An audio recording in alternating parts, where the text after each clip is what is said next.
Welcome to ട്രൈടൂട്ട്. നമുക്ക് ഇന്നത്തെ ബിറ്റ്കോയിന്റെ price movement analysis ഒന്ന് നോക്കാം. അതിനു മുന്നേ നമ്മൾ ഇന്നലെ നടത്തിയ അനാലിസിസിന്റെ റിസൾട്ട് ഒന്ന് നോക്കാം. നമ്മൾ ഇന്നലെ കറക്റ്റ് ആയിട്ട് പറഞ്ഞിട്ടുണ്ടായിരുന്നു ഈ ലെവലിൽ നിന്ന് മാർക്കറ്റ് താഴോട്ടേക്ക് വരികയാണെങ്കിൽ ഇവിടെ വരെ എത്താനുള്ള സാധ്യത ഉണ്ടെന്ന് പറഞ്ഞിട്ടുണ്ടായിരുന്നു. അത് തന്നെ സംഭവിച്ചിട്ടുണ്ട്. വീണ്ടും അവിടുന്ന് മാർക്കറ്റ് അടുത്തൊരു ലെവലിലേക്ക് പോയിട്ടുണ്ട്. അടുത്ത ലെവലിൽ നിന്ന് വീണ്ടും താഴോട്ടേക്ക് ഇറങ്ങിക്കൊണ്ടിരിക്കുന്നുണ്ട്. ഇനി നമുക്ക് ഇന്നത്തെ BTCയുടെ പ്രൈസ് മൂവ്മെന്റ് അനാലിസിസ് ഒന്ന് നോക്കാം.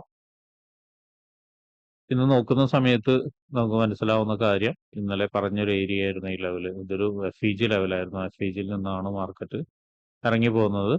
അതിനുശേഷം താഴെ നിന്നൊരു സപ്പോർട്ട് എടുത്തിട്ടുണ്ട്. ഒരുപക്ഷെ മാർക്കറ്റ് കുറച്ചും കൂടി മുകളിലോട്ട് പോകാനുള്ള ഒരു സാധ്യത കാണുന്നുണ്ട്. അങ്ങനെയാണെങ്കിൽ എത്താനുള്ള സാധ്യത ഉള്ളത് ഈ ലെവലാണ്. ആ ലെവലിനെ ഒന്ന് ജസ്റ്റ് ഒന്ന് മാർക്ക് ചെയ്തിടുന്നുണ്ട്. ഇത്രയാണ് വൺ ഡേ ചാർട്ടിൽ നമ്മൾ മാർക്ക് ചെയ്തിടുന്നത്. ഇനി നമുക്ക് 1 അവറിലേക്ക് പോവാം.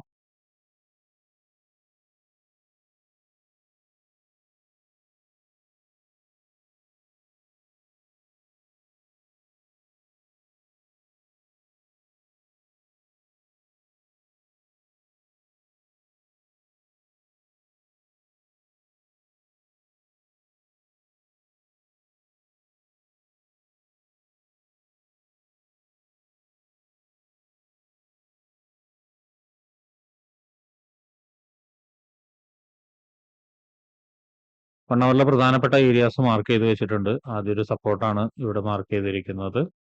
അതിന്റെ പ്രൈസ് റേഞ്ച് എന്ന് പറയുന്നത് 104,267, അതുപോലെ 103,727. അതിന്റെ തൊട്ട് മുകളിൽ ഒരു സപ്പോർട്ട് ഏരിയ ഉണ്ട് 104,842, അതുപോലെ 105,332.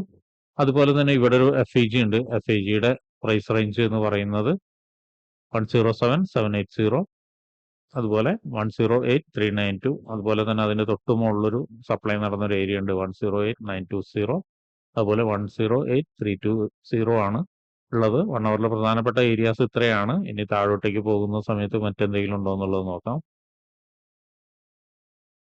1 അവറിൽ ഈ ലെവലിൽ ഒരു പ്രധാനപ്പെട്ട ഏരിയ ഉണ്ട്. അതിനൊന്ന് മാർക്ക് ചെയ്തിടുന്നുണ്ട്.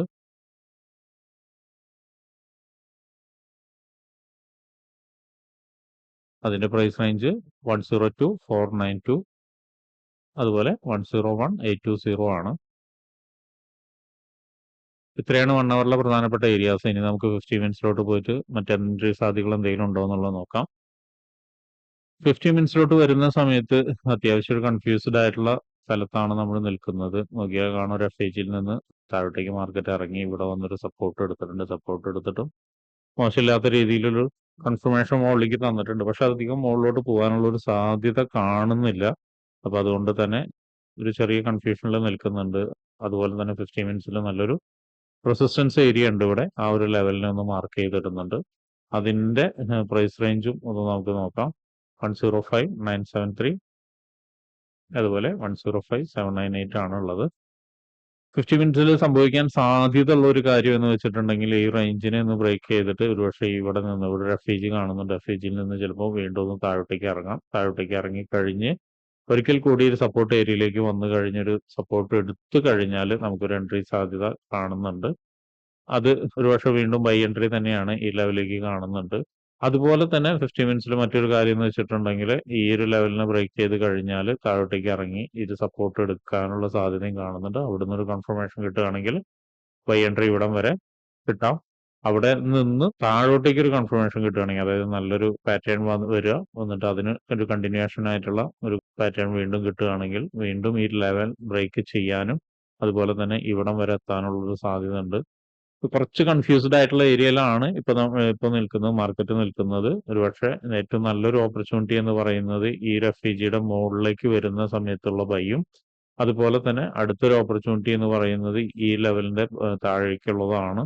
അതിന്റെ ഉള്ളിലുള്ളത് മിക്കവാറും മുകളിലോട്ടോ താഴോട്ടേക്ക് ഒരു മൂവ്മെന്റ് തന്നിട്ട് ചിലപ്പോൾ ഒന്ന് സ്റ്റക്കായി നിൽക്കാനോ അല്ലെങ്കിൽ പറഞ്ഞ പോലെ തന്നെ സ്റ്റോപ്പ് ലോസ് ഹണ്ടിങ്ങിനോ സാധ്യത കാണുന്നുണ്ട്.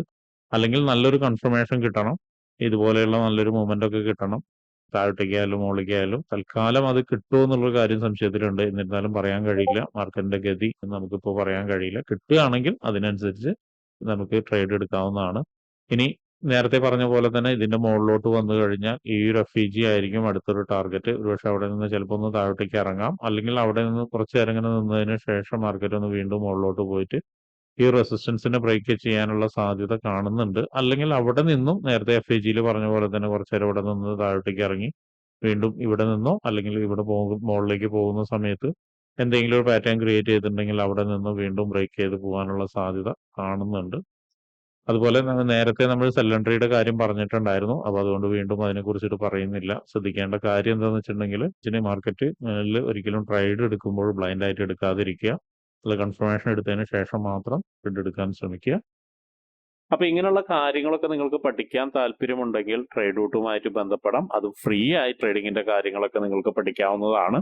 അതിനു വേണ്ടിയിട്ട് ഈ വീഡിയോയുടെ ഡിസ്ക്രിപ്ഷനിൽ ഒരു ഗൂഗിൾ ഫോം കൊടുത്തിട്ടുണ്ട്. ആ ഗൂഗിൾ ഫോം കൃത്യമായി വായിച്ച് അതിലുള്ള കണ്ടീഷൻസ് ഒക്കെ ഓക്കെ ആണെങ്കിൽ മാത്രം ഫിൽ ചെയ്യുക. അതോടൊപ്പം തന്നെ ഡിസ്ക്രിപ്ഷനിലുള്ള വാട്സപ്പ് ചാനലിൽ നിങ്ങൾക്ക് ജോയിൻ ചെയ്യാവുന്നതാണ്.